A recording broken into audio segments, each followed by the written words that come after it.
4వ వచనం నుండి మనం చూస్తూ ఉంటే, ఇశ్రాయేలు వినుము, మన దేవుడైన యెహోవా అద్వితీయుడగు యెహోవా, నీ పూర్ణ హృదయంతోను, నీ పూర్ణాత్మతోను, నీ పూర్ణ శక్తితోను నీ దేవుడైన యెహోవాను ప్రేమింపవలెను. నేడు నేను నీకు ఆజ్ఞాపించు ఈ మాటలు నీ హృదయంలో ఉండవలెను. నీవు నీ కుమారులకు వాటిని అభ్యసింపచేసి, నీ ఇంట కూర్చున్నప్పుడును, త్రోవను నడిచినప్పుడును, పండుకున్నప్పుడును, లేచినప్పుడు వాటిని గూర్చి మాట్లాడవలెను. సూచనగా వాటిని చేతికి కట్టుకొనవలెను అని, అవి నీ కన్నుల నడుమ బాసికం వలె ఉండును అనే మాట మనతో మాట్లాడుతున్నాడు.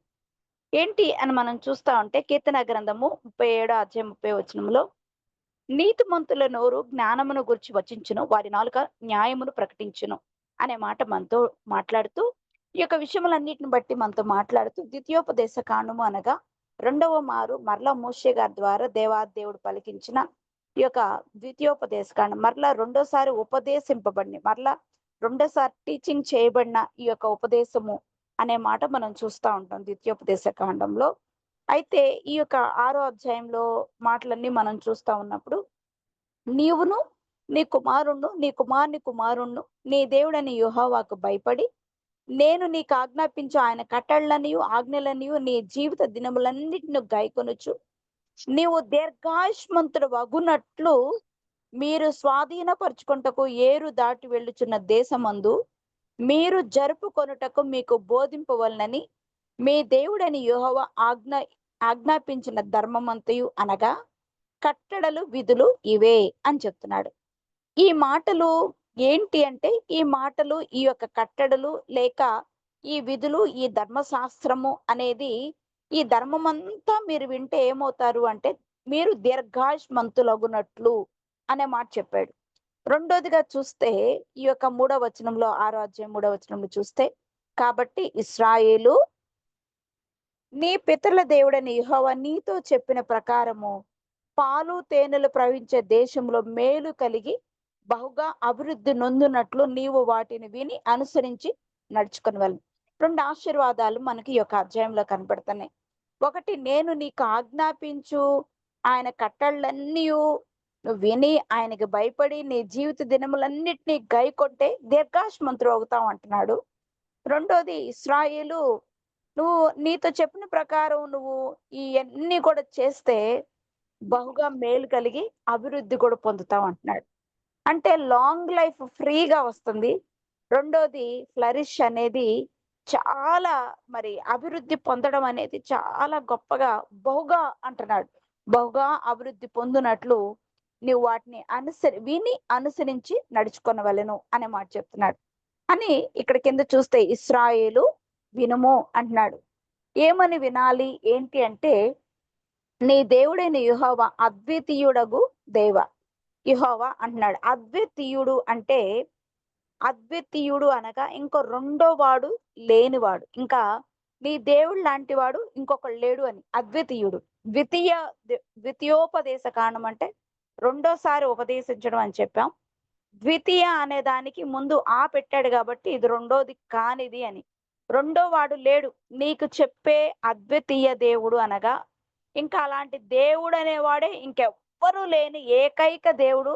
నీకు చెప్తున్న ఆ యొక్క యెహోవా తండ్రి యొక్క మాటలు నీ పూర్ణ హృదయంతో, నీ పూర్ణ ఆత్మతో, నీ పూర్ణ శక్తితో, పూర్ణ హృదయం, పూర్ణ ఆత్మ, పూర్ణ శక్తి అనే దానితో అంటే మనస్ఫూర్తిగా ఒకసారి నేను పూర్ణ ఆత్మ ఏంటయ్యా, పూర్ణ శక్తి ఏంటయ్యా అని అనుకుంటా ఉంటాం.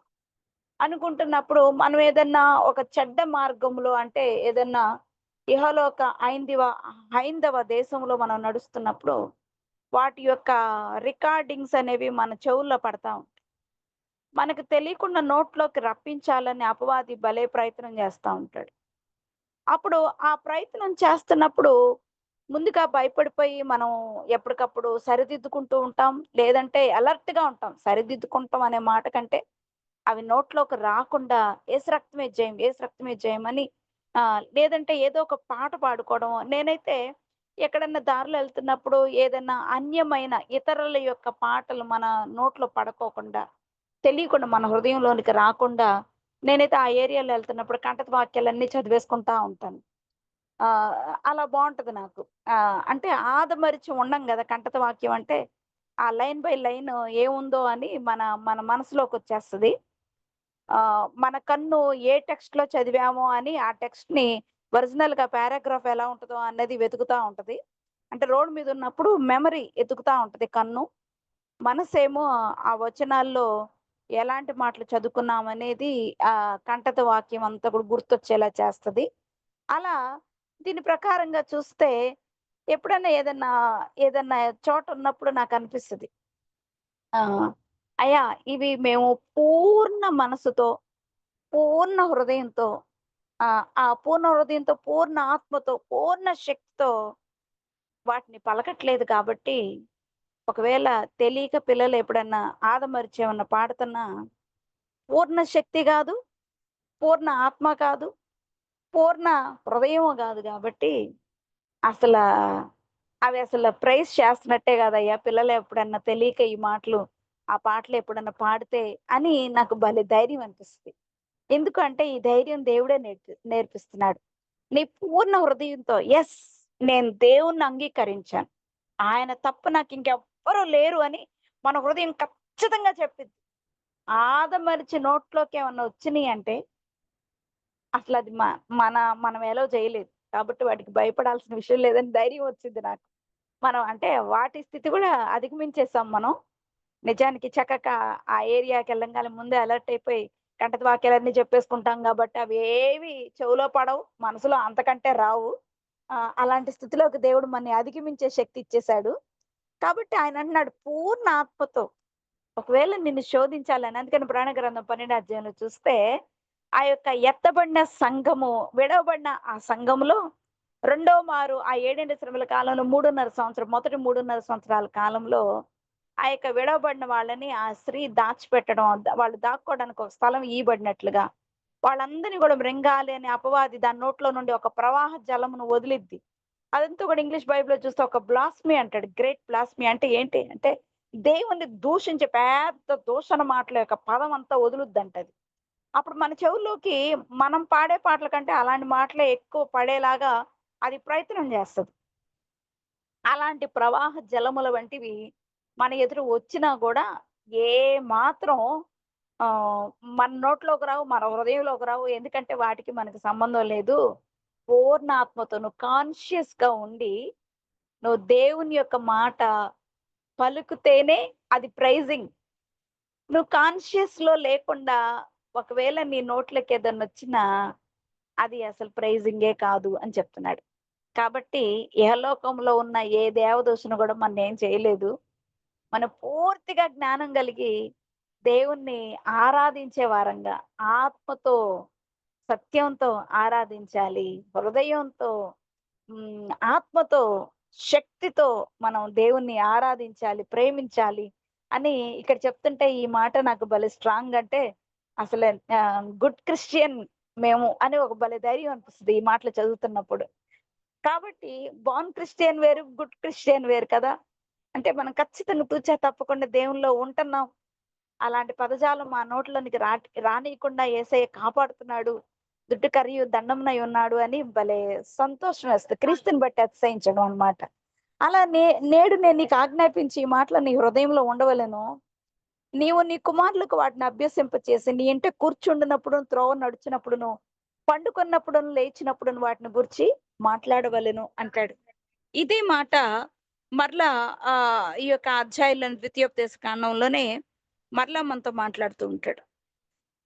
ఈ యొక్క 11 అధ్యాయం ద్వితీయోపదేశ కాండం 11 అధ్యాయంలో గూడా చూస్తే ఆయన అంటున్నాడు ఏమనంటే మరియు నీవు తిని తృప్తి పొందినట్లు నీ పశువుల కొరకును నీ చేల యందు గడ్డి మొలిపించెదను. పశువుల కొరకు ఫుడ్ ఇస్తానంటున్నాడు.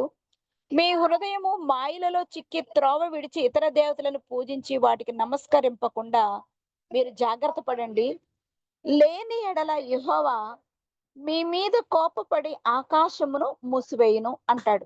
వాటి గురించి మీరు జాగ్రత్త పడాలని ఖచ్చితంగా మనతో మాట్లాడుతున్నాడు. ఈ ప్రపంచపు మాయలలో పడేస్తది. సులువుగా చిక్కులు పెట్టుద్ది అపవాది. ఆదమరిచి నోట్లోకి వచ్చే పదం గూడా మీరు చేయకూడదు అన్నట్లుగా ఎప్పటికప్పుడు అలర్ట్ గా. అందుకని హెబ్రీ స్త్రీలు చురుకైన వారు, చురుకుదనం అనేది. అందుకని సోమరి చీమల ఎద్దుకు ఎళ్ళు అంటున్నాడు. అది కోతకాలం, అవి చక్కగా వేసవి కాలం కూర్చుకుంటాయి అవి అని చెప్తున్నాడు. కాబట్టి హాయిగా ఉంటాయి అనే మాట మనతో మాట్లాడుతున్నాడు. అంటే దీని ప్రకారంగా మనం చూస్తే ఎక్కడో కూడా ఆదమరిచి కూడా అపవాదిని మనం స్మరించే వారంగా మనం ఉండకూడదు అనే మాట మనతో మాట్లాడుతూ ఆయన అంటున్నాడు, మీరు జాగ్రత్తగా పూజించి వాటికి నమస్కరింపకుండా మీరు జాగ్రత్త పడుడి. లేని ఎడ్ల యెహోవా మీ మీద కోపపడి ఆకాశమును మూసివేయును అంటాడు. ఈ యొక్క ఆకాశము మరి ఇనుముగాను, భూమి ఇత్తడిగాను భయంకరమైన దినాలు, అంటే వర్షం కురవకపోతే అలా అయిపోయిద్ది కదా అనే మాట మనతో మాట్లాడుతూ, దేవుని యొక్క కృప వల్ల మనందరికి వర్షాలు కురిపిస్తా ఉన్నారు యేసయ్య. దేవదేవునికి వేవేల కృతజ్ఞత స్తోత్రములు. అయితే ఇక్కడ మనతో మాట్లాడుతూ ఆయన అంటున్నాడు, అలా గాని లేకపోతే ఆకాశం మూసేస్తాడు కాబట్టి వాన కురియదు, భూమి పండదు. అది యెహోవా మీకిచ్చుచున్న ఆ మంచి దేశమును ఉండకుండా మీరు శీఘ్రముగా నశించెదరు అంటాడు. ఇలా అని చెప్తూ, కాబట్టి మీరు ఈ నా మాటలను మీ హృదయములలోను, మీ మనస్సులోను ఉంచుకొని వాటిని మీ చేతుల మీద సూచనలుగాను కట్టుకొనవలెను అంటాడు. అంటే మనం కూడా కొంతమంది అన్యులైన వాళ్ళు, అంటే దేవుని నామం ఎరగని వాళ్ళు కుడి చేతికి కొన్ని దారాలు, ఎడమ చేతికి కొన్ని దారాలు అన్ని కట్టుకుంటా ఉంటారు. కాళ్ళకి దిష్టి దారాలని. ఇవన్నీ అంటే అలా కట్టుకోవాలనా అనంటే అలా అని కాదు గానీ, చేతులకి అలవర్చుకోమంటున్నాడు. అంటే చేతులకి సూచనలుగా కట్టుకొనవలెను అంటే అలవాటు చేసుకోవాలి. ఒక కట్టడ అనేది నీ చెయ్యి ఎలాంటి నీతి పనులు చేయాలో వాటిని నువ్వు నేర్చుకోవాలి అనే మాట మనతో మాట్లాడుతున్నాడు. అందుకని ఇక్కడ మనం చూస్తే ఆయన అంటున్నాడు, అవి మీ కన్నుల నడుమ బాసికములుగా ఉండవలెనంటాడు. అన్యులైన వాళ్ళు వివాహం చేసుకుంటున్నప్పుడు వాళ్ళ కన్నుల మధ్య ఒక బాసికం కట్టుకుంటారు. అంటే సూటిగా చూడాలని కట్టుకుంటారో, లేకపోతే కాన్సంట్రేషన్ అంతా మా మీద ఉండాలని కట్టుకుంటారో అది మనకు తెలీదు. మనకు అనవసరం కూడా ఆ మాట మాట్లాడుకోకూడదు మనం. కానీ బాసికము అనేది వాళ్ళ దగ్గరే వింటూ ఉంటాం. ఇయన్నీ వాళ్ళ పదాలేమో అనుకుంటాం. కానీ పరిశుద్ధ గ్రంథంలో మన కొరకు వ్రాయించారు వారికంటే ముందుగా. ఈ పరిశుద్ధ గ్రంథాన్ని ఎవరైతే అన్యులు రాసారో వాళ్ళందరూ కూడా మారు మనసు పొందినట్లుగా మనం చూస్తా ఉంటాం. ఎంతటి అన్యుడైనా. అంత గొప్ప గ్రంథమైన మన గ్రంథాన్ని మనం చెప్పుకుంటూ ఇతరుల గురించి మనం చెప్పుకోకూడదు. కానీ కన్నుల మధ్య బాసికము అంటే సూటిగా ఆ యొక్క కుడికి కానీ, ఎడమకు కానీ చూపు వెళ్ళకోకుండా స్ట్రెయిట్ గా ఒక్క వ్యక్తినే, ఒక మనస్సు ఒకవైపే టార్గెట్ చేసి ఒకే రీతిగా నీ మనసును నిలపగలిగిన స్థితి అనేది నీ కన్నుల నడుమ బాసికముగా ఉండవలను. నీవు నీ ఇంట కూర్చుండినప్పుడు, త్రోవ నడిచినప్పుడు, నువ్వు పండుకున్నప్పుడు, లేచినప్పుడును, నీ ఇంట కూర్చున్నప్పుడు, త్రోవ నడుస్తున్నప్పుడు, పండుకున్నప్పుడు, లేచినప్పుడు వాటిని గురించి మాట్లాడు. అసలు ఇప్పుడు ఎవరు అందరూ ఒక్కొక్కరికి ఒక్కొక్క ఫోన్లు అయిపోయినాయి. అందరూ మాట్లాడుకోవడానికి టైం లేదు. కూర్చున్నప్పుడు మాట్లాడాలంటున్నాడు. త్రోవను నడిచినప్పుడు మాట్లాడమంటున్నాడు. పండుకున్నప్పుడు కూడా మాట్లాడమంటున్నాడు. కూర్చున్నప్పుడు, నడుస్తున్నప్పుడు, పండుకున్నప్పుడు, లేచినప్పుడు వాటిని గురించి మాట్లాడుచు వాటిని మీ పిల్లలకు నేర్పి నీ ఇంటి ద్వారబంధముల మీదను, నీ గౌనుల మీదను వాటిని వ్రాయవలెను. అలాగు చేసిన యెడల యెహోవా మీ పితరులకిచ్చినని ప్రమాణం చేసిన దేశమును, మీ దినములను, మీ సంతతి వారి దినములను భూమికి పైగా ఆకాశం నిలిచినంత కాలము విస్తరించును అనే మాట చెప్తున్నాడు. ఇక్కడికొచ్చేసరికి ఇందాకేమో అభివృద్ధి అన్నాడు. పైన చూస్తే దీర్ఘాయుష్షు అనే 6వ అధ్యాయంలో దీర్ఘాయుష్మంతులవుతారు అంటున్నాడు. కిందకొచ్చి చూస్తే అభివృద్ధి పొందుతారు, బహుగా అభివృద్ధి పొందుతారు అని చెప్పాడు. ఫినాన్షియల్ గా ఇక్కడికొచ్చి చూస్తే విస్తరిస్తారు అంటున్నాడు. అంటే మన జనరేషన్స్ కూడా, మన బిడ్డలు మనకే ఆయుష్ కాదు, మన బిడ్డలు కూడా దీర్ఘాయుష్మంతులు అవుతారు అన్నట్లుగా మనతో మాట్లాడుతున్నాడు. విస్తరింపజేస్తాడు.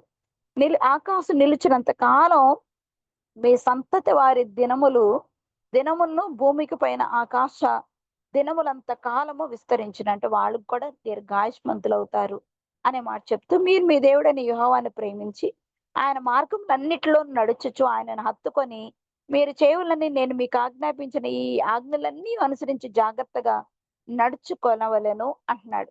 ఇవన్నీ ఎందుకు ఇలాంటివన్నీ మాటలు చెప్తున్నాడు అంటే, ఇవన్నీ కూడా జాగ్రత్త పడాలి అనే మాట మనతో మాట్లాడుతున్నాడు.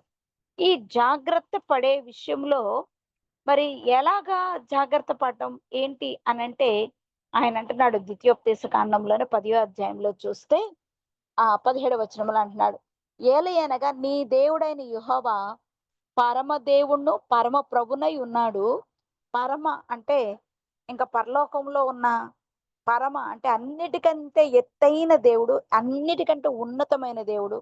ఎవరు లేకోకుండా ఆయన ఒక్కడే ఉండిన దేవుడు. పరమ అంటే ఇంకా ఆయన కంటే హైయెస్ట్ ఇంకేది లేదని. అలాంటి పరమ దేవుడు నీకున్నాడు కదా! ప్రభువే ఉన్నాడు కదా! ఆయనే మహాదేవుడు, పరాక్రమంతుడు, భయంకరుడైన దేవుడు అని చెప్తూ ఆయన ఎలాంటి దేవుడంటే ఆయన నరుల ముఖమును లక్ష్య పెట్టనివాడు, లంచం పుచ్చుకొననివాడు అని చెప్తున్నాడు. ఇంకా తల్లిదండ్రులు లేని వారికి, విధవరాలికి న్యాయం తీర్చే పరదేశియందు దయ ఉంచి అన్న వస్త్రములను అనుగ్రహించువాడు అనే మాట మనతో మాట్లాడుతున్నాడు. అంటే ఇంత గొప్ప దేవుడు మనకున్నాడు కాబట్టి, ఇంత గొప్ప దేవునికి నువ్వెంత అలర్ట్‌గా ఉంటావో, ఎంత జాగ్రత్తగా ఉంటావో అనే మాట మనతో మాట్లాడుతున్నాడు. ఆ జాగ్రత్త అలాంటి స్థితి ఎక్కడొస్తది? ఎలా వస్తది? ఇదంతా కూడా ద్వితీయోపదేశ కాండంలో మోషే గారు చక్కగా మాట్లాడుతున్నాడు. ఏమనంటే ఈ ఈ యొక్క అంత అత్యధికమైన కృపా సంపన్నుడైన దేవుడు, రోషం కలిగిన దేవుడు, అత్యధికంగా ప్రేమించే దేవుడు, భయంకరుడు, ఆయన ప్రేమ కలిగిన దేవుడు, దయ కలిగిన దేవుడు అని చెప్తూ ఆయన గురించి ఏమని చెప్తున్నాడు అనంటే ఆహ్, అలాంటి గొప్ప దేవుడైన దేవుడు, మన ప్రేమిస్తూ ఉన్న దేవుడు నరుల ముఖాన్ని లక్ష్యపెట్టడు. ఆయన లక్ష్య పెట్టకపోగా ఆయనేం చేస్తున్నాడు అనంటే ప్రతి ఒక్కరిని శోధించి నీ హృదయంలో నున్నది తెలుసుకొనుటకు నిన్ను అణుచు నిమిత్తమును అరణ్యములో ఈ 40 సంవత్సరం నీ దేవుడైన యెహోవా నిన్ను నడిపించు మార్గమంతటిని జ్ఞాపకం చేసుకొనుము అని చెప్తూ ఇదంతా ఏం కలగచేసిద్ది నీకు అని చూస్తూ ఉన్నప్పుడు ఈ యొక్క ద్వితీయోపదేశ కాండంలోనే 4 అధ్యాయంలో మనతో మాట్లాడుతున్నాడు. ఏమనంటే 4 వచనం నుండి 7 వచనం వరకు మనం చూస్తే ఆయన అంటున్నాడు, మీ దేవుడైన యెహోవాను కొనిన మీరందరూ నేటి వరకు సజీవులై ఉన్నారు అని చెప్తున్నాడు. అయ్యా! ఇంత గొప్ప దేవుడు, పరమ దేవుడు, ఇంత దేవాది దేవుడు, ఇంత గొప్ప దేవుడు మీ మధ్యున్నాడు. ఆయన నరుల ముఖాన్ని ఈ అమ్మాయి ఆ అమ్మాయి గదా! సరే దీనికి సాయం చేద్దాం. ఈ అమ్మాయి చాలా చక్కగుంది. ఈ అమ్మాయిని చూద్దాం. ఈ అమ్మాయికి సాయం చేద్దాం అని అనుకునే దేవుడు కాదాయన. హృదయాల్ని పరిశీలించే దేవుడు, లక్ష్యముంచే దేవుడు. హృదయమును చూస్తాడాయన. అలా ఆయన్ని ఎవరు హత్తుకుంటారో వాళ్ళల్లో వాళ్ళు సజీవులై ఉంటారు అనేది ఇంకోటి కన్ఫర్మ్ చేస్తున్నాడు. ఈ యొక్క ద్వితీయోపదేశ కాండంలోనే 4 అధ్యాయం 4 వచనంలో. చెప్తూ అంటున్నాడు, మీ దేవుడైన యెహోవా నాకాజ్ఞాపించినట్లు మీరు స్వాధీనపరచుకొనబోవు దేశమున మీరు ఆచరింపవలసిన కట్టడలు, విధులు మీకు నేర్పితిని. ఈ కట్టడలన్నిటిని మీరు గైకొని అనుసరించిన ఎడల వాటిని గూర్చి జనుల దృష్టికి ఎవరైతే వింటున్నారో జనుల దృష్టికి అదే మీకు జ్ఞానము అంటున్నాడు. అంటే మనం అనుకుంటాం జ్ఞానం ఎక్కడ దొరికిద్ది అంటే సామెతల గ్రంథం అంతా చెప్తాడు.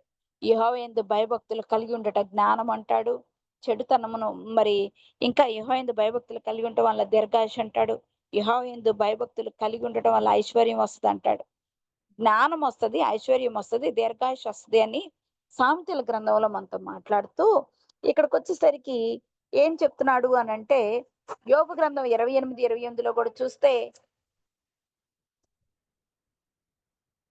కాబట్టి దేవాది దేవుడు మనతో మాట్లాడుతున్న సందర్భం ఏంటంటే ఎక్కడ దొరికిద్ది అంటే అయ్యా వెండి ఇచ్చినా తోచరాదు, బంగారం అసలే ఎన్నికి రాదు, వెండి కూడా అసలే ఎన్నికి రాదు. దీని బదులు ఇదిగో మేము ఇది ఇచ్చి మేము జ్ఞానం కొనుక్కుంటాం అంటే ఎక్కడ కూడా జ్ఞానం అనేది దొరకదు.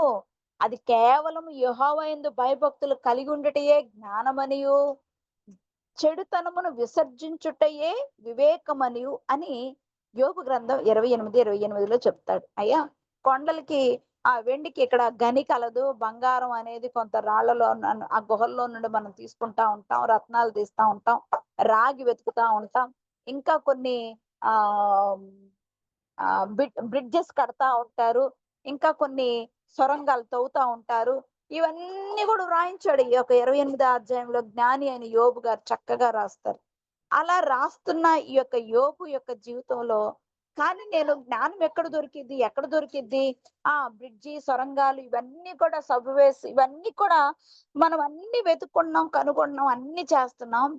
కానీ జ్ఞానం ఎక్కడ దొరికిద్ది? పలాని స్కూల్లోనా? పలాని అంటే కాదు. ఎవరికైనా కూడా ఆయన అంటున్నాడు, దేవుని యందు భయము, భక్తి కలిగుండుటయే జ్ఞానమనియు అంటాడు. అందుకనే ఈ యొక్క విషయంలో చూస్తే కొరింథీయులకు రాసిన పత్రికలో కూడా చెప్తాడు ఏమనంటే, జ్ఞానుల యొక్క జ్ఞానమును ఆయన వెరితనంగా ఏం చేశాడు? ఆయన ఎవరిని జ్ఞానులుగా చేయాలనుకుంటున్నాడో వాళ్ళనే జ్ఞానులుగా చేసినట్లుగా మనం చూస్తా ఉంటాం. ఈ లోకంలో మరి దేనికి ఎన్నిక లేని వారిని జ్ఞానవంతులుగా చేశాడంటాడు. అంటే ఆ జ్ఞానం ఏంటి అంటే పరలోకపు జ్ఞానం. అందుకనే మోషే గారు ఆ యొక్క సన్నిధానంలో దేవుని యొక్క సన్నిధానంలో సినిమాలాగా చూపించిన ఆ యొక్క మర్మం అంతటిని కూడా నిదానించి ఆయన చూచి ఈ యొక్క అహోలీయాబు, బెసలేలు మోషే గారికి చూపిస్తున్నప్పుడు మోషే గారు తీసుకెళ్ళి, "అయ్యా! వీళ్ళిద్దరిని తీసుకొస్తానయ్యా. నువ్వు చెప్పేది నాకు అర్థం కావట్లేదు. కొంచెం మీరు వినండి. దానికేంటో నక్షీ పనిగా ఉండాలంట. ఇన్ని మూరలుండాలి, ఇంత ఎత్తుండాలంట" అంట అని ఎక్కడ చెప్పట్లా. వాళ్ళకి ఆజ్ఞాపిస్తాడు మోషే. నేను కొండ మీద చూసాను గదా! ఇలా చెయ్యాలి, ఇలా చెయ్యాలి అంటే వాళ్ళకెలా అర్థమవుతుందో అసలు మనం మనం ఒకసారి దేవుని దగ్గర చూసిందే మళ్ళీ మనకి ఇతరులకి చెప్పాలి అంటే అక్కడేంటో అలా చూసాను. అక్కడ కొంచెం అర్థం కాలేదు. కొంచెం మర్చిపోయాను అన్నట్లుగా ఉంటాం. ఇప్పుడు మన సెల్ ఫోన్‌లో ఉన్నది. వంట చేయాలన్నా, ఏం చేయాలన్నా 2, 3 సార్లు ఆ వీడియోని మళ్ళీ రిపీటెడ్‌గా చూసి వన్ బై వన్ ఏమెయ్యాలి అని మనం గమనిస్తా ఉంటాం. కానీ అలా మోషే గారు దేవుని సన్నిధానంలో కూర్చున్నాడు. కూర్చున్న మోషే అహోలియాబు, బెస్లేలకి వాళ్ళకి చెప్పినప్పుడు విశేష జ్ఞానము, పూర్ణ జ్ఞానంతో వాళ్ళు నింపబడినట్లుగా మనం చూస్తా ఉంటాం. అంటే దీని ప్రకారంగా చూస్తే జ్ఞానం అనేది వస్తది అంటున్నాడు. ఇలా ఆయన అంటున్నాడు, "ఇవన్నీ ఈ కట్టడలన్నిటిని మీరు గైకొని అనుసరిస్తే అదే మీకు జ్ఞానం" అన్నాడు. ఏది? ద్వితీయోపదేశకాండం 4 అధ్యాయం 6 వచనంలో చెప్తున్నాడు. "అదే మీకు వివేకం" అంటున్నాడు. వారు చూచి నిత్యము ఈ గొప్ప జనము జ్ఞాన వివేకములు గల జనమని చెప్పుకొందురు. ఏలయనగా మనము ఆయనకు మొర్రపెట్టినప్పుడల్లా మన దేవుడైన యెహోవా మనకు సమీపంగా ఉన్నట్లు మరి ఏ గొప్ప జనమునకును ఏ దేవుడు సమీపంగా ఉన్నాడు అని ఒక క్వెషన్ మార్క్ ఏస్తున్నాడు. అంటే మనకి దేవుడు సమీపంగా ఉన్నాడు అనంటే ఖచ్చితంగా మన జ్ఞానవంతులమే. మనకి దేవుడు సమీపంగా ఉన్నాడు అంటే ఖచ్చితంగా మనం వివేకం కలిగిన వారమే అనే మాట చెప్తున్నాడు. చెడుతనమును విసర్జించుట ఏ వివేకమనియు అంటే ఆ చెడుతనమును విసర్జించే పవర్ కూడా మనలో లేదు. అందుకనే రోమీయులకు రాసిన పత్రిక 8:26లో చెప్తాడు గదా! మన బలహీనతలన్నీ వహించుకొని తానే మన పక్షంగా నీతిమంతుడు లేడు, ఒక్కడు లేడు. ఎవరైనా ఆత్మ ద్వారా వాళ్ళు ఏం చేస్తున్నారో వాటన్నిటిని ఒప్పింప చేయుచు ఆయనేం జేస్తాడు అంటే ఆత్మతో, సత్యంతో మరి ఆయన ఆరాధించగలుగుటకు ఒక వీలు వాళ్ళని కలగజేస్తాడనమాట. దేవునికి మొరపెడతా ఉంటాడు. దయచేసి వీళ్ళు చాలా ఆసక్తి కలిగున్నారయ్యా. అయ్యా వీళ్ళని పట్టుకో అయ్యా అని మొరపెడతాడు. వీళ్ళు చేయకూడదు అనుకుంటూనే మరలా ఆ కోపంలో మరలా కూరుకుపోతున్నారయ్యా అని మన తరపున మొరపెడతా ఉంటాడు. అందుకని ఇక్కడ మనం చూస్తూ ఉంటే ఆయన అంటున్నాడు, ఇలాగ మీరు సమీపంగా ఉన్నట్లు మన దేవుడైన యెహోవా మనకు సమీపంగా ఉన్నట్లు మరి ఏ గొప్ప జనమునకును ఏ దేవుడు సమీపంగా ఉన్నాడు? ఏ దేవుడు సమీపంగా లేడు. ఏ గొప్ప జనానికి అంటే ఇప్పుడు మనం కన్ఫర్మ్‌గా మనం చూస్తే మనం కార్యాలు చూస్తున్నాము అంటే గొప్ప దేవుడిని మనం కలిగి ఉన్నాం అంటున్నాడు. మనకి దేవుడు సమీపంగా ఉన్నాడు అంటున్నాడు. సమీపంగా ఉన్నట్లు ఏ గొప్ప జనమునకు మనకు ఏ దేవుడు సమీపంగా ఉన్నాడు అంటాడు. గొప్ప దేవుడు ఏ గొప్ప జనాంగం ఉన్నా వాళ్ళకి దేవుడు సహాయం లేడు, సమీపంగా లేడు అనే మాట మనం చూస్తాం. కాబట్టి ఇక్కడ దేవాదేవుడు మనతో మాట్లాడుతున్న మాట ఏంటి అంటే, ఆయన కట్టళ్ళు అనుసరించి నడిస్తే మనకి ఇక్కడ జ్ఞానం వస్తదంటున్నాడు, వివేకం వస్తది అంటున్నాడు, దీర్ఘాయుష్ వస్తదంటున్నాడు, ఇంకా బహుగా ఫలించి అభివృద్ధి పొందుతామంటున్నాడు. ఇంకా మనమే కాదు, మన పిల్లలు కూడా విస్తరింప చేస్తానంటున్నాడు. వాళ్ళను కూడా నేను బహు జనాంగంగా నేను చాలా డెవలప్ చేస్తాను అంటాడు. కొంతమంది మనం చూస్తా ఉంటే అయ్యో! ఇంకా వాళ్ళ వంశావళే లేదు అని అనుకుంటా ఉంటాం. కానీ ఈ జనాంగము అనేది బాగా అభివృద్ధి పరుస్తాను అనే మాట ఇక్కడ మనతో మాట్లాడుతున్నాడు. అంటే దీని ప్రకారంగా చూస్తే అక్కడ ఆ ప్రాంతాలలో చాలా మంది ఆయన యొక్క మాట ఎంత గొప్పది అంటే ద్వితీయోపదేశ కాండంలో కొన్ని మాటలు కొన్ని మరలా మరలా ఒక రిమైండ్ లాగా మళ్ళీ ఒక అలారం లాగా మోగుతున్నాయి మనకి మరలా రిమైండ్ చేయడానికి. ఈ ఏంటి అనంటే మీ మధ్యలో ఏమీలనే వారు ఉన్నారు, అనాకీల వలె ఉన్నత దేహులు, వాళ్ళు రెఫాయిల్ లాగా ఉన్నారు. అయితే మీరు దాటొస్తున్నప్పుడు కొన్ని ప్రాంతాలు మీకు ఎదురు పడతా ఉంటాయి అని చెప్తున్నాడు. అని చెప్తూ వాటన్నిటిని బట్టి ఇక్కడ మనతో మాట్లాడుతున్న ఈ యొక్క మాట అంతటిని బట్టి చూస్తే ఆయన అంటున్నాడు యెహోషు ఆ యొక్క యెహోషువ, కాలేబు అనేవాళ్ళు వాళ్ళు లోపలికి వెళ్ళినప్పుడు వాళ్ళతో పాటు దేవాది దేవుడు చెప్తున్న మాట ఏంటి అంటే, అయ్యా మీరు ఇంకా ఆ దేశమును స్వాధీనపరచుకోవడానికి మీరెళ్తున్న మార్గంలో కొంతమంది సంతానం ఎదురవుతా ఉంటారు. వాళ్ళెవరు అంటే ఎదోమీయులు కనపడతారు. యోసేపు సంతతి, ఏశావు సంతతి అనేది వస్తా ఉంటది. వాళ్ళకి నేను శేయీరు మన్యాన్ని స్వాస్థ్యంగా ఇచ్చాను. కాబట్టి ఒక అడుగైనా నేను మీకివ్వను అని చెప్తాడు. రెండోది ఆయన అన్నాడు 9వ వచనంలో, రెండో అధ్యాయం 9వ వచనంలో అంటున్నాడు, మనం తిరిగి మోయాబు అరణ్యమున ప్రయాణం చేయుచుండగా యెహోవా నాతో ఇట్లనెను, మోయాబీయులను బాధింపవద్దు, వారితో యుద్ధం చేయొద్దు. లోతు సంతానమునకు 6 దేశమును నేను స్వాస్థ్యంగా ఇచ్చితిని అంటాడు. అంటే ఆహ్, మనం అనుకుంటాం వాళ్ళు శపింపబడిన వాళ్ళు కదా ఎదోమీయులు. లేకపోతే అసలు లోతు సంతానం అంటే ఇంకా అసలు శాపగ్రస్తమైన సంతానం, వాళ్ళు సవ్యంగా వచ్చిన సంతతి గాదు అది అని అనుకుంటూ ఉంటాం. కానీ ఆయన కోపించుచునే వాత్సల్యత చూపిస్తాడు. ఈ మాటలు ఎందుకు చెప్తున్నాడు అనంటే, నేను నిత్యం కోపించే దేవుడిని కాదు. ఈ యొక్క ఏశావు సంతతి నాకు వ్యతిరేకంగా ఉంది. ఎదోము నీ మీద చెప్పు విసిరేస్తాను అన్నంత మాత్రాన వాళ్ళని దూరంగా ఉంచే దేవుడిని కాదు. నేను కొన్ని ఆశీర్వాదాలు వాళ్ళకిచ్చాను. ఆశీర్వాదాలు ఎప్పుడు నేను వెనక్కి తీసుకోను అంటున్నాడు. అంటే ద్వితీయోపదేశ కాండం మనకు నేర్పిస్తున్న భాగం ఏంటి అంటే, ఆశీర్వాదాలు ఇచ్చిన దేవుడు వెనక్కి తీసుకోడు అని చెప్తున్నాడు. రెండోదిగా చూస్తే రెండో పాయింట్ ఏం కనపడుతుంది అంటే, ఏమీలని వారు అనాకీల వలె ఉన్నత దేహులుగా ఉండిన ఆ యొక్క వాళ్ళు ఇంకా రెఫాయిలు, జంజమ్మీయులు అనే ఇలాంటి కొంత ప్రాంతాలు అంటే నెఫీలీలాగా ఆదికాండము 6వ అధ్యాయంలో దేవుని యొక్క కుమారులు నరుల కుమార్తెలతో పోయారు. వాళ్ళెలా ఉన్నారంటే జంజమ్మీయుల్లాగా వాళ్ళు కూడా నెఫీలీలు. వాళ్ళ స్కల్లే చాలా పెద్దగా ఉంటది. మనం నెట్‌లో కొడితే నెఫిలియన్స్ అని వాళ్ళ స్కల్స్ అని కొడితే చాలా పెద్దగా మనం కూర్చొని ఉన్నా కూడా మనం కూర్చున్న దానికంటే ఎత్తుగా ఉంటది. ఆ యొక్క స్కల్ అంత పెద్దగా ఉంటది.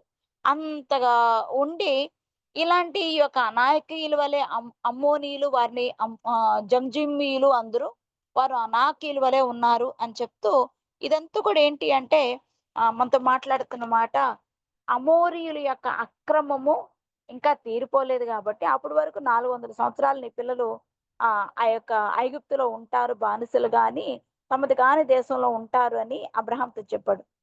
ఈ యొక్క అమోరీయులు గాని, లేకపోతే ఈ యొక్క అనాకీయులు గాని, జంజీయులు గాని వీళ్ళందరూ కూడా ఎలాంటి వాళ్ళు అంటే బలాత్కారులు అనే మాట చెప్తున్నాడు. అక్కడ 6వ అధ్యాయం ఆదికాండంలో చెప్తాడు. ఈ యొక్క నెఫిలియన్స్ ఎలాంటి వాళ్ళు అంటే బలాత్కారులు అంటాడు. అంటే బలాత్కారం అమోరీయులంటే ఎలాంటి వాళ్ళు అంటే బలాత్కారులు. బలవంతంగా వాళ్ళ ఇష్టమైన పనులు చేయించేవాళ్ళనమాట. ఇప్పుడు కిమ్ జామ్ చూస్తాం గదా! ఉత్తర కొరియా. వాడేమనుకుంటాడో అవే జేస్తాడు. కనీసం సెల్ ఫోన్‌లు గాదు గదా! పక్కన ఎలాంటి ఏవి గూడా మనం వినకూడదు. ఇతరుల వార్తలు గూడా మనం వినకూడదు. అలా బలాత్కారంగా, అలాంటి బలాత్కారంగా జరిగించే వాళ్ళు, వాళ్ళందరి యొక్క అన్యమైన క్రియలు ఇంకా దాటిపోలేదు గాబట్టి అలా వాళ్ళు ఉంటూ ఉన్నారు. అయితే వాళ్ళందరిలో నేను వాటన్నిటిని నశింపచేసి, ఇంకా నేను ఆహ్, దేవాది దేవుడు మనతో మాట్లాడుతున్న మాట ఏంటి అంటే, నేను నీకు స్వాస్థ్యంగా ఇస్తాను. ఎప్పుడు అంటే నా కట్టళ్ళు నువ్వు అనుసరించినప్పుడు అనే మాట మనతో మాట్లాడుతున్నాడు. అందుకనే ఈ యొక్క నా మనవి ఆహ్, కాబట్టి నా మనవి వింటే అది చాలును అన్నట్లుగా ఈ యొక్క అధ్యాయంలోనే మూడో అధ్యాయం 26వ వచనంలో చూస్తే ఆయన అంటున్నాడు. యెహోవా మిమ్మును బట్టి నా మీద కోపపడి నా వినకపోయిను. మరియు యెహోవా నాతో ఇట్లనెను, చాలును. ఇకను ఈ సంతతిని గూర్చి నాతో మాట్లాడవద్దు. నీవు యొర్దాన్ని దాటకూడదు కానీ పిస్గా కొండ యొక్క కన్నులెత్తి పడమటి వైపున, ఉత్తర వైపున, దక్షిణ వైపున, తూర్పు వైపున తేరి చూడుము అని మోషేతో చెప్పి మోషేను కూడా అక్కడ ఆగిపోమన్నట్లుగా మనం చూస్తా ఉంటాం.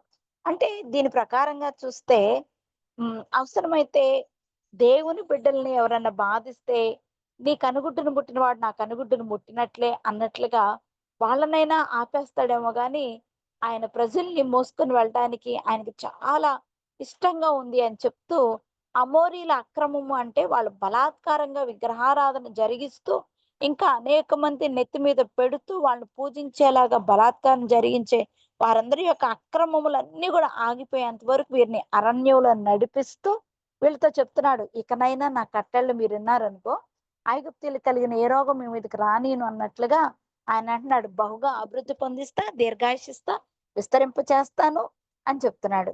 ఇలాంటి స్థితి అంతా కూడా దేవుడు మనకి దయచేస్తాడు అనే మాట చెప్తూ, నరుల ముఖాన్ని ఆయన లక్ష్యపెట్టే దేవుడు కాదు. కానీ నువ్వేం చేయాలి అంటే నీ బిడ్డలకు మాత్రం వీటిని అభ్యసింప చెయ్యాలి అంటున్నాడు.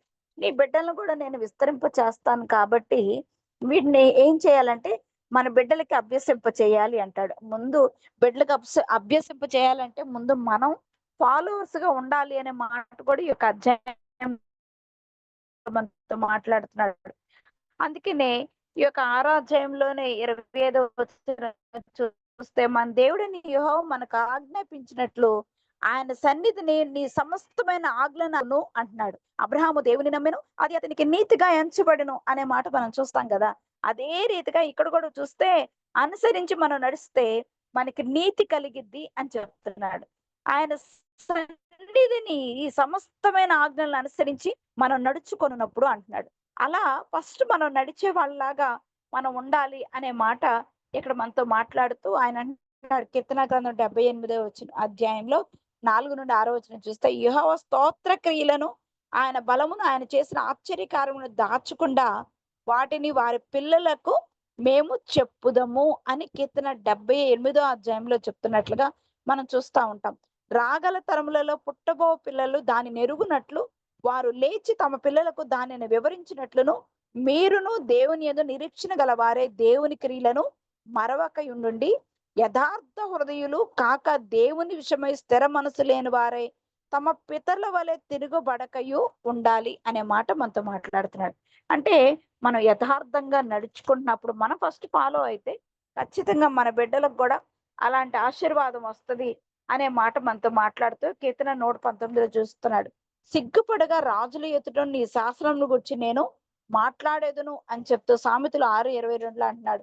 నీవు త్రోవలను వెళ్ళినప్పుడు అది నిన్ను నడిపించును, నీవు పండుకున్నప్పుడు అది నిన్ను కాపాడును, నీవు మేలుకున్నప్పుడు అది నీతో ముచ్చటించును అంటున్నాడు. నువ్వు ఇలా కట్టళ్ళు అనేవి నువ్వు నేర్చుకున్నప్పుడు నువ్వు త్రోవలో వెళ్తున్నావు అనుకో, అది నిన్ను నడిపిస్తది. చేయి పట్టుకొని ఆ త్రోవ చూపిస్తది అంటున్నాడు. ఎందుకంటే ఆయన వాక్యము పాదములకు దీపమును, త్రోవనకు వెలుగునై ఉన్నది అంటాడు. అంటే అది నడిపిస్తది అంతే. నువ్వెట్లా ఎళ్ళాలో ఏంటో ఆ త్రోవ ఆటోమేటిక్‌గా దేవుని యొక్క ఆత్మ నిన్ను నడిపిస్తది. ఒకవేళ నువ్వు పండుకొని నిద్రపోతా ఉంటే నీకు కాపలా ఉంటది, కాపాడుతా ఉంటది. నువ్వు మేలుకొని ఉన్నప్పుడు నీతో ముచ్చటిస్తా ఉంటాడు. అంటే పరిశుద్ధాత్మ దేవుడు పనిచేస్తారు. ఆయన ఆజ్ఞలు, ఆయన కట్టళ్ళు మనం విన్నప్పుడు అంటున్నాడు. అందుకనే ఇక్కడ మనం చూస్తే ఆయన అంటున్నాడు ఏమనంటే, ఈ యొక్క 11వ అధ్యాయంలో చూస్తున్నాడు. మీరు నది దాటి స్వాధీనపరుచుకుంటకు వెళ్ళుచున్న ఆ దేశము కొండలు, లోయ గల దేశము, కొండలు, లోయలు గల దేశము. అది ఆకాశ వర్ష జలము త్రాగును. అది నీ దేవుడైన యెహోవా లక్ష్యపెట్టు దేశము. నీ దేవుడైన యెహోవా కన్నులు సంవత్సరాది మొదలుకొని సంవత్సరాంతి వరకు ఎల్లప్పుడూ దాని మీద ఉండును అంటాడు. అంటే దీని ప్రకారంగా మనం ఆయన యొక్క వాగ్దానం చేసిన నమ్మదగిన దేవుని యొక్క పాదాల దగ్గరికి, వాగ్దానం చేయబడిన ఆ భూభాగంలోనికి మనం వెళ్ళాలి అనంటే నిత్యము ఆయన చూపు ఉంటే ఇశ్రాయేలీయులకి ఎలాగా ఆయన కనుదృష్టి ఎప్పుడు నిత్యం ఎలా చూస్తో వాళ్ళని. అందుకనే మనం చూస్తా ఉంటాం. పోయిన సంవత్సరం అక్టోబర్ కంటే అంతకుముందు అక్టోబర్‌కి ముందు మొదలుపెట్టారు. అక్టోబర్ నెలలో మొదలుపెట్టారు యుద్ధాలు. యుద్ధాలు మొదలుపెడితే అసలు ఇశ్రాయేల్‌ని గెలిచిన వాళ్ళే లేరు. మన జ్ఞాపకం చేసుకుంటే. అంటే ఆయన అన్నాడు కొండలు, లోయలు గల దేశం, అది ఆకాశ వర్ష జలాన్ని త్రాగుద్ది. అది నీ దేవుడైన యెహోవా లక్ష్యపెట్టు దేశం. నీ దేవుడైన యెహోవా కన్నులు సంవత్సరాది మొదలుకొని సంవత్సరాది వరకు ఎల్లప్పుడూ దాని మీద ఉండును. అంటే ఆయన అంటాడు, ఆసాపు గారు అంటాడు 73 కీర్తనలో, ఇశ్రాయేలు ఎడలే గాదు, శుద్ధ హృదయుల ఎడల కూడా నిత్యముగా దేవుడు దయాళుడై ఉన్నాడు అని.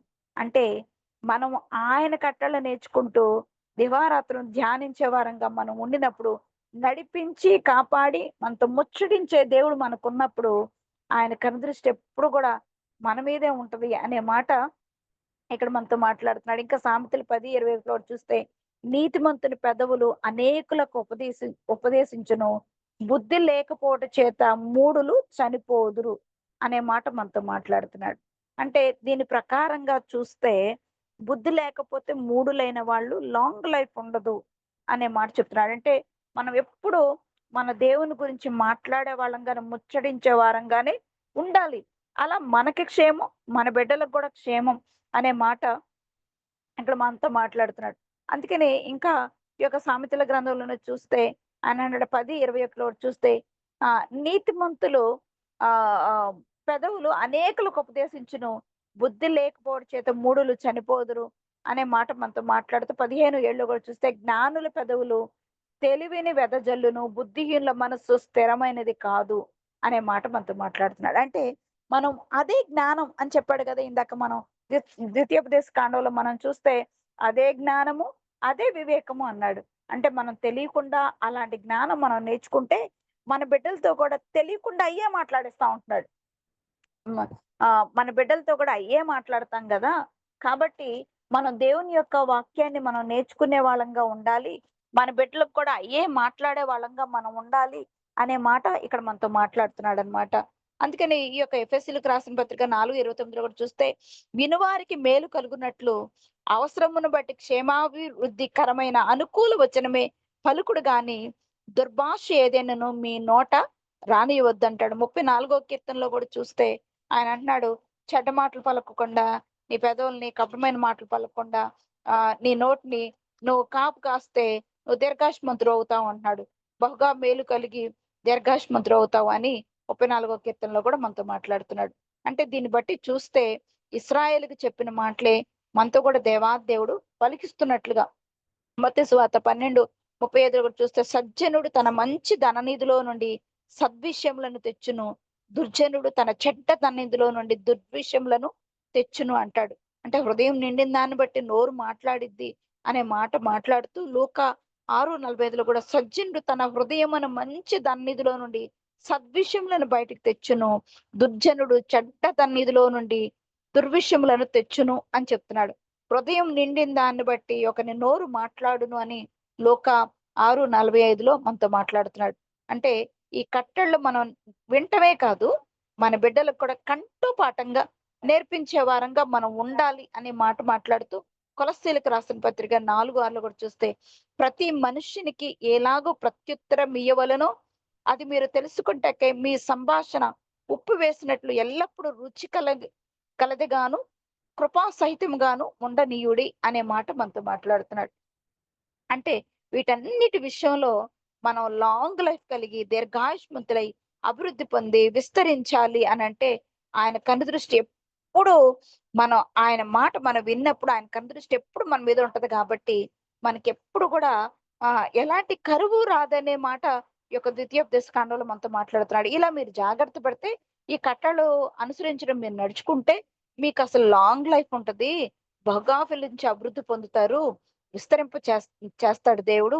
ఇది మీకే కాదు, మీ బిడ్డలకు కూడా ఎప్పుడు నేర్పండి అనే మాట చాలా క్షుణ్ణంగా వాళ్ళు నడుస్తున్నప్పుడు, పడుకున్నప్పుడు, లేచినప్పుడు వాళ్ళకి ఈ మాటలన్నీ నేర్పించు అని నిర్గమాకాండం 13:14 చూస్తే ఆయన అంటున్నాడు, ఇక మీదట మీ కుమారుడు ఇది ఏమిటని నిన్ను అడుగునప్పుడు నీవు వాన్ని చూచి బాహుబలం చేత యెహోవా దాసగృహమైన ఐగుప్తులోని మనను బయటికి రప్పించెను, ఫరో మనలను పోనీయకుండా తన మనస్సును కఠినపరుచుకొనగా యెహోవా మనుషుల తొలి సంతానమేమి అని ఎప్పుడు వాళ్ళకి మనం జ్ఞాపకం చేసే దేవుని పనులు జ్ఞాపకం చేసే వారంగా మనం ఉండాలి అనే మాట మనతో మాట్లాడుతున్నాడు అనమాట.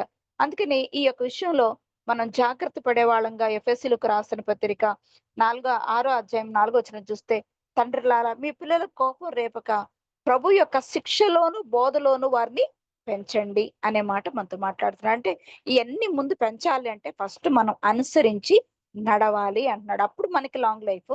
మన బిడ్డలకు నేర్పించినప్పుడు మన బిడ్డలు కూడా లాంగ్ లైఫ్ కలిగి ఉంటారు అనే మాట చాలా క్షుణ్ణంగా చెప్తున్నాడు. అటు స్థితి దేవుడు మనకు అనుగ్రహించి ఈ యొక్క విషయంలో ఆయన అన్నాడు 11వ అధ్యాయంలోనే ఆయన అంటున్నాడు, ఇంకా చూస్తే నీవు ఇక్కడ విత్తన విత్తనములు కూర తోటకు నీరు కట్టునట్లు నీ కాళ్ళతో నీ చేలకు నీళ్లను కట్టితివి అని చెప్తూ ఈ యొక్క 11వ అధ్యాయం ద్వితీయోపదేశ కాండం 17వ వచనంలో చూస్తే ఆయన అంటున్నాడు, లేని ఎడల మీరు వీటన్నిటిని జాగ్రత్త పడండి. అప్పుడు లేకపోతే ఆకాశాన్ని మూసేస్తాడు దేవుడు కోప్పడి, వాన కురియదు, భూమి పండదు.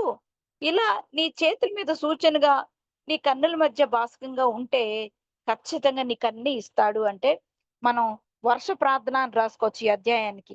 వర్షం రావడానికి చేసే ప్రార్థన ఈ అధ్యాయంలో నుండి తీసుకొని చదువుకోవచ్చు అన్నమాట.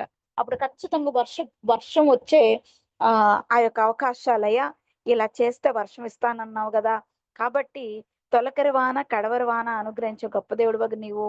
మాకెంతవరకు వర్షాలు కావాలి, మునిగిపోకుండా అతివృష్టి రాకుండా ఎంతవరకు మాకు వర్షం ఇవ్వాలో అలాంటి వర్షాన్ని ఇచ్చే దేవుడివి అని మనం ప్రార్థన చేసుకోవడానికి ఈ వర్షాకాలం అంతా ఈ యొక్క ద్వితీయోపదేశ కాండం 11వ అధ్యాయం మనకి ఉపయోగపడుతుంది అన్నమాట.